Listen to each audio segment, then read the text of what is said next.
Time dependent perturbation theory. इस lecture से और आने वाले कुछ और लेक्चर में हम time dependent perturbation theory discuss करेंगे। टाइम इंडिपेंडेंट परटर्बेशन थ्योरी हम डिस्कस कर चुके हैं। उससे पहले भी हम फॉर्मुलिज्म और कुछ सिंपल सिस्टम क्वांटम मैकेनिक्स में सॉल्व कर चुके हैं। प्रैक्टिकली अभी तक जो हम करते आए हैं वो क्वांटम स्टैटिक्स थी। जैसे हम इलेक्ट्रोस्टैटिक्स में मोनो इलेक्ट्रिक फील्ड को डिस्कस करते हैं जो टाइम इंडिपेंडेंट है, इसी तरह क्वांटम स्टैटिक्स में वो पोटेंशियल्स हैं जो टाइम इंडिपेंडेंट है। हमने टाइम डिपेंडेंट पोटेंशियल्स नहीं लिए। इस केस में हम श्रोडिंगर इक्वेशन सॉल्व करते थे, और क्योंकि पोटेंशियल टाइम इंडिपेंडेंट है तो श्रोडिंगर इक्वेशन को हम आसानी से सेपरेट कर लेते थे टाइम पार्ट में और स्पेस पार्ट में। तो ये आसानी से सेपरेबल थी और इसका सोल्यूशन हम सेपरेटली प्रोडक्ट की फॉर्म में लिख सकते थे। और साई आर इसमें हमारे पास है वेव फंक्शन जो कि श्रोडिंगर इक्वेशन को सेटिस्फाई करता है। पोजीशन पार्ट है हमारे पास ये, और टाइम डिपेंडेंट पार्ट हम एक्सपोनेंट को मल्टीप्लाई गए थे माइनस एटा एटी ओवर एच कट। ये हम टाइम डिपेंडेंट पार्ट को अलग से साई के साथ मल्टीप्लाई कर देते हैं। इन टाइम डिपेंडेंट का इस टाइम इंडिपेंडेंट श्रोडिंगर इक्वेशन में जब हम इसकी प्रोबेबिलिटीज लेते थे या फिर एक्सपेक्टेशन वैल्यू लेते थे, वो हमारे पास कांस्टेंट आते थे इन टाइम में। वो टाइम में कांस्टेंट थे क्योंकि अगर आप इसका अगर आप स्क्वायर मॉडुलस लें तो एक आपके पास माइनस आयोटा वाली टर्म है और दूसरी होगी आयोटा वाली टर्म स्टेरिक की वजह से, तो वो एक दूसरे कैंसिल आउट कर देंगे और आपके पास टाइम डिपेंडेंट पार्ट जाता रहेगा। यही केस इसमें होता है। तो स्टेशनरी स्टेट हमारे पास कांस्टेंट इन टाइम होती है, लेकिन फिर हम उनके लीनियर कॉम्बिनेशन से ऐसे वेव फंक्शन बना लेते थे जो ज़्यादा इंटरेस्टिंग होते थे। मतलब उनकी उसमें थोड़ी सी डायनामिक्स हमें नजर आ जाती थी, लेकिन स्टिल उनकी जो गिवन वैल्यू थी उनकी प्रोबेबिलिटीज कॉन्स्टेंट होती थी। जिस तरह हमने इन्फ्रेंस पोटेंशियल में किया था कि दो स्टेशनरी स्टेट के लीनियर कॉम्बिनेशन से हमने एक इंटरेस्टिंग स्टेट बना ली थी जो जिसकी प्रोबेबिलिटी साइनसोइडल थी। अगर आप देखना चाहते हो कि सिस्टम जो जिसमें एनर्जी एक एनर्जी से दूसरी एनर्जी में जा सकता है सिस्टम हमारे पास, जिसको हम क्वांटम जंप कहते हैं, उसके लिए हमें पोटेंशियल जो टाइम के साथ वेरी करे वो चाहिए होगा। तो इन पोटेंशियल्स को श्रोडिंगर इक्वेशन के साथ डिस्कस करेंगे हम। इनको हम कहते हैं क्वांटम डायनामिक्स, इनके टाइम डिपेंडेंसी। तो इसलिए हमने कुछ ही सिस्टम देखे हैं जिनमें डायनामिक्स हो। परटर्बेशन थ्योरी अब हमने डिस्कस कर ली है 6th चैप्टर में। तो हमें पता है कि अगर आपके पास एक हैमिल्टोनियन की जो वेटेज है या उसकी स्ट्रेंथ दूसरे हैमिल्टोनियन से कम है, तो आप जिस कम वाले स्ट्रेंथ हैमिल्टोनियन को एज अ परटर्बेशन ट्रीट कर सकते हो। बिल्कुल इसी तरह अगर हमारे पास टाइम डिपेंडेंट पार्ट जो है वो उसकी जो ऑर्डर और मैग्नीट्यूड वो कम है as compare to time independent part, तो हम टाइम डिपेंडेंट पार्ट को एज अ परटर्बेशन ट्रीट कर सकते हैं। इस चैप्टर में हमारा गोल ये होगा कि हम परटर्बेशन थ्योरी डेवलप करें और इसे इमिशन और एब्सॉर्प्शन जो रेडिएशन की है एटम में उसको डिस्कस करें। हम स्टार्ट करेंगे टू लेवल सिस्टम से। पहले हम कुछ चीजें डिफाइन करें जो पहले हम देख चुके हैं ऑलरेडी कि टू लेवल सिस्टम में हमारे पास दो स्टेट्स हैं, psi A psi B, basically eigen states हैं। एक अनपर्टर्ब्ड एच नॉट हैमिल्टोनियन की, ये हमारे पास अगर एच नॉट साई ए पे अप्लाई होता है तो हमारे पास एनर्जी आती है बिल्कुल आइगन वाली प्रॉब्लम, और आइगन स्टेट हमारे पास इस तरह बी के लिए। और साई ए और साई बी एक दूसरे के ऊपर ऑर्थोगोनल हैं। आप इनके लीनियर कॉम्बिनेशन से साई और साई बी के आप कोई भी जनरल स्टेट कंस्ट्रक्ट कर सकते हैं, जिसे हम कंप्लीटनेस रिलेशन कहते हैं। साई ए और साई बी कुछ भी हो सकते हैं हमारे पास। पोजीशन डिपेंडेंट पार्ट भी हो, वेव फंक्शन हो सकता है, स्पिनर हो सकता है, या फिर कोई और।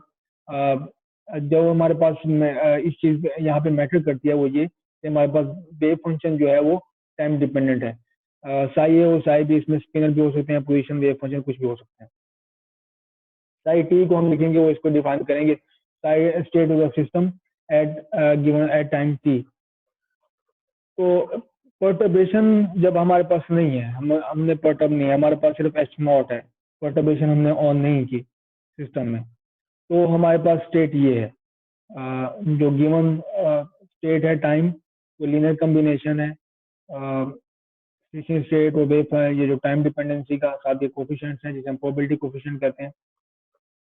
और साई ए को हम इंटरप्रेट करेंगे probability that particle in state है, या आप मेजर करते हो इलेक्ट्रिक एनर्जी की आप मेजरमेंट करते हो, तो उसकी क्या प्रोबेबिलिटी है कि वो आपको एनर्जी रिटर्न करेगा ई ए, तो वो डिफाइन करता है सी ए मॉडुलस स्क्वायर। तो ये बिल्कुल इक्वलेंट है कि आप कहें कि अगर आप एनर्जी मेजरमेंट करते हैं तो आपके पास किसी क्या प्रोबेबिलिटी साइज के वो प्रोबेबिलिटी है कि अगर आप एनर्जी मेजर करें तो आपको वैल्यू मिले ई ए।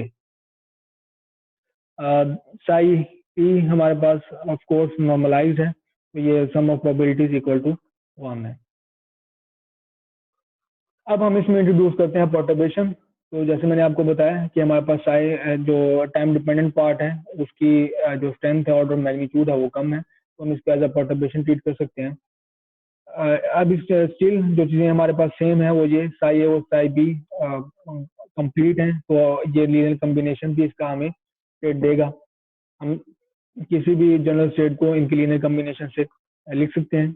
लेकिन सी ए और सी बी जो हमारे पास प्रोबेबिलिटी कोफिशिएंट थे अब हमारे पास है टाइम डिपेंडेंट। तो सी ए सी बी जो हमारे पास पहले कांस्टेंट थी अब हमारे पास है ये टाइम डिपेंडेंट।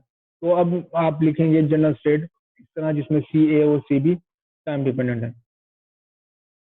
हमारी पूरी प्रॉब्लम स्कूल लेवल सिस्टम में ये है कि हम साई ए और psi B time dependent find करें, यही हमारी प्रॉब्लम है जिसके लिए हम अभी स्टार्ट करेंगे। लेकिन इससे पहले हम एग्जाम्पल ले लें कि हम इस चीज को इंटरप्रेट कैसे करेंगे ट्रांजिशंस को। अगर आपके पास पार्टिकल है वो स्टार्ट होता है साई ए स्टेट से, साई ए में वाइगन स्टेट में है पार्टिकल जो हमारी स्टार्टिंग है एट टाइम 0। इसका मतलब है जो उसका प्रोबेबिलिटी एम्पलीट्यूड है कोफिशिएंट है हमारे पास at time 0 is equal to 1 है इस स्टेट का, तो बी वाली स्टेट का आइगन स्टेट का 0 है। तो कुछ टाइम के बाद T1 के बाद हमारे पास जो सी ए अगर 0 हो जाता है C B equal to exactly 1 हो जाता है, तो हम इसको समझेंगे कि सिस्टम ने ट्रांजिट किया है स्टेट ए से स्टेट बी में। सिस्टम ने ट्रांजिशन की है स्टेट ए से स्टेट बी में। तो हम सिर्फ प्रोबेबिलिटी एम्पलीट्यूड से बता सकते हैं कि सिस्टम किस स्टेट में है या ट्रांजिट किया है या नहीं किया। तो अब हम सॉल्व करेंगे सी ए जो हमारे पास प्रोबेबिलिटी एम्पलीट्यूड है टाइम डिपेंडेंट उनके लिए।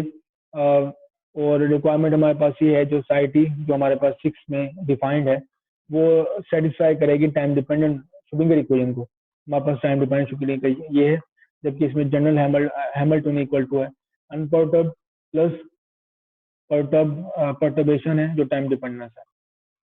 अगर आप 6 इक्वेशन 6 और 7 को कंसीडर करें तो मैंने इंडिपेंडेंटली इनको देखा है iota H cut partial five और पार्शियल टी, इसमें आप वैल्यू पुट कर दो पार्शियल फाइव और पार्शियल टी की फाइव की, ये हमारे पास वैल्यू है फाइव के। तो इसके बाद मैंने पार्शियल डेरिवेटिव लिया है जो इसके ऊपर प्रोडक्ट होगा इसके ऊपर भी प्रोडक्ट होगा क्योंकि हमारे पास साई टी टाइम डिपेंडेंट है, एक्सपोनेंट भी टाइम डिपेंडेंस है, साई ए हमारे पास टाइम डिपेंडेंट नहीं है।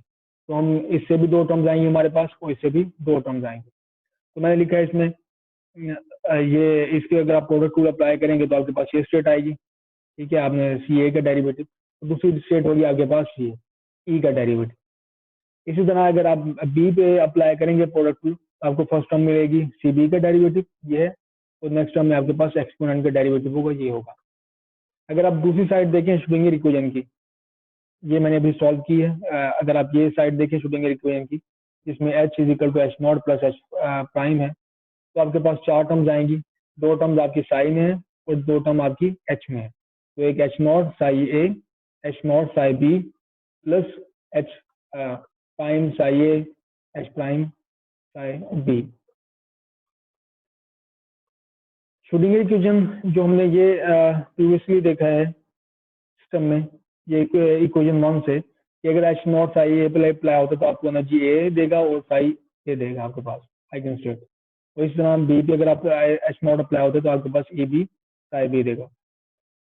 इस तरह मैंने इसका रिजल्ट नीचे लिख दिया है कि इसका रिजल्ट है ई ए साई बी साई ए और इसका रिजल्ट है ए बी साई बी।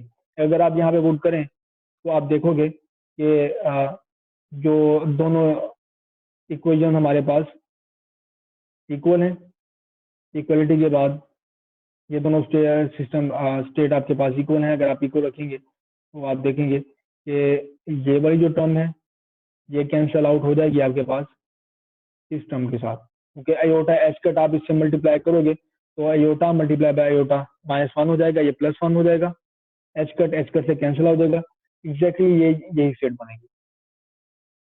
और साई ये वाली स्टेट ये कैंसिल आउट हो जाएगी आपके पास डी वाली से। एग्जैक्टली इसी आर्गूमेंट से आप आयोटा एच कट मल्टीप्लाई करोगे आप इसके साथ, iota multiply by iota -1 minus वहाँ पे एक और है +1 हो जाएगा, एच कट कैंसिल हो जाएगा और आपके पास ये स्टेट आ जाएगी। तो हमारे पास अब ये कैंसिलेशन के बाद हमारे पास स्टेट आई है ये इक्वलिटी कि ये H5 पे भी 2 टर्म रह गई हैं और हमारे पास ये एच कट पार्शियल 5 और पार्शियल टी की तरफ भी 2 टर्म्स रह गई हैं। साई ए को हमने आइसोलेट करना है। उसके लिए जो हमारे पास एक टेक्निक है कि हम पूरी स्टेट को जो उससे हिट करेंगे जो साई ए की है। तो साई ए को हम साई ए को सेपरेट आउट करने के लिए सी ए को सेपरेट आउट करने के लिए साई ए से इनर प्रोडक्ट लेंगे। तो इनर प्रोडक्ट करने से हमारे पास ऑर्थोगोनलिटी रिलेशन होल्ड करेगा। ऑर्थोगोनलिटी रिलेशन से हमारे पास ये जो स्टेट है ये 1 हो जाएगी और एक टर्म इसमें से कैंसिल आउट हो जाएगी। तो ये देखते हैं हमने इनर प्रोडक्ट लिया साई ए के साथ इक्वेशन 8 का। इसको अगर आप हिट करोगे इस तरफ से तो ये सैंडविच हो जाएगा psi A H prime psi A. तो ये है psi A H prime psi A. इस तरफ से psi A H prime psi B, ये हमारे पास टर्म आ गई।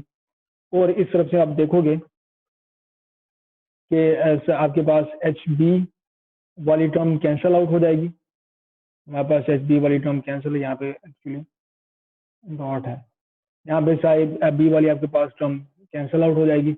तो क्योंकि ऑर्थोगोनलिटी रिलेशन होल्ड करती हैं दोनों स्टेट्स, और आपके पास सिर्फ ये वाली स्टेट रह जाएगी। तो ये हमारे पास इक्वेशन है साई ए, जिसमें सेपरेट करके हम अब मजीद लिखेंगे इसे। कुछ नोटेशन है ताकि हम लिखने में चीज़ें आसान हो जाएं कि साई ए और साई बी और psi A psi B psi B psi A, इन चीज़ों को हम मैट्रिक्स एलिमेंट ले लेते हैं। H prime I J equal to this है, इसको मैंने डिफाइन किया ताकि हमें लिखने में चीज़ें आसानी हो जाए। ये रही हमारे पास नोटेशन के बाद इक्वेशन, मैंने इसे मैट्रिक्स एलिमेंट की फॉर्म में लिखा है। तो हमने सी ए डॉट, ये टाइम डिपेंडेंस है, डॉट शो कर रहा है टाइम डिपेंडेंट डेरिवेटिव को। अगर आपने सेपरेट आउट करना है तो हम इसे मल्टीप्लाई करते हैं माइनस आयोटा और एच कट, ताकि ये हमारा पार्ट कैंसिल हो जाए, और ई पावर आयोटा ए टी और एच कट, ताकि हमारे पास ये पार्ट कैंसिल हो जाए। तो मैंने पूरी इक्वेशन को मल्टीप्लाई करके रीअरेंज किया, हमारे पास ये इक्वेशन आ गई, जिसको मैंने इक्वेशन 10 का। बिल्कुल इसी तरीके से अगर आप इक्वेशन से स्टार्ट करें, इस इक्वेशन से स्टार्ट लें इक्वेशन 8 से, और आप इसको हिट करें इनर प्रोडक्ट लें साई बी के साथ, जो कि ये है। साई बी के साथ आप इनर प्रोडक्ट लें तो आपके पास साई बी का जो कोफिशिएंट है वो आप पिक कर लोगे, ये साई बी। इसके लिए आपको मल्टीप्लाई करना पड़ेगा, जैसे मैं यहाँ पे किया, minus iota over H cut E power iota A B T over H cut, multiply करेंगे ये टर्म कैंसिल हो जाएगी और आपके पास सी बी सेपरेट आउट हो जाएगा। सी ए और सी बी बिल्कुल इक्वलेंट हैं टाइम डिपेंडेंट श्रोडिंगर इक्वेशन के। इस तरह आप टाइम डिपेंडेंट श्रोडिंगर इक्वेशन में मैट्रिक्स को सॉल्व करते हो, मैट्रिक्स एलिमेंट आप फाइंड आउट करते हो, बिल्कुल इसी तरह हमारे पास ये भी मैट्रिक्स एलिमेंट पे ही डिपेंड है। सी ए और सी बी हमारे पास मैट्रिक्स एलिमेंट पे ही डिपेंड है। ये बिल्कुल अगर आप time dependent Schrodinger equation solve करें टू लेवल सिस्टम के लिए, या फिर आप इन्हीं को यूज कर लें, ये बात एक ही है। टिपिकल केसेस में ये होता है कि आपके पास जो ये डायगोनल टर्म्स हैं ए प्राइम बी प्राइम, ये 0 होती है। तो अगर आपके पास है ये केस है कि ये 0 हो जाए तो आपके तो जो इक्वेशन 12 और इक्वेशन 11 और 10 आपके पास सिंप्लीफाई होके ये रह जाएगी। इसमें एच ए ये 0 है, इसमें एच बी भी 0 है, तो पहली टर्म दोनों की जाती रहेगी और आपके पास सी जो है वो ज़्यादा सिंप्लीफाई हो जाएंगे। इसमें ओमेगा नॉट को मैंने डिफाइन किया है ई बी माइनस ई ए ओवर एच कट, जो डिफरेंस है और डिवाइड बाय एच कट है। और मैंने एज्यूम इसमें ये किया है कि हमारे पास जो E B is greater than E A और इक्वल टू, हमारे पास ओमेगा नॉट इस तरह वैल्यू होगी ग्रेटर देन इक्वल टू 0।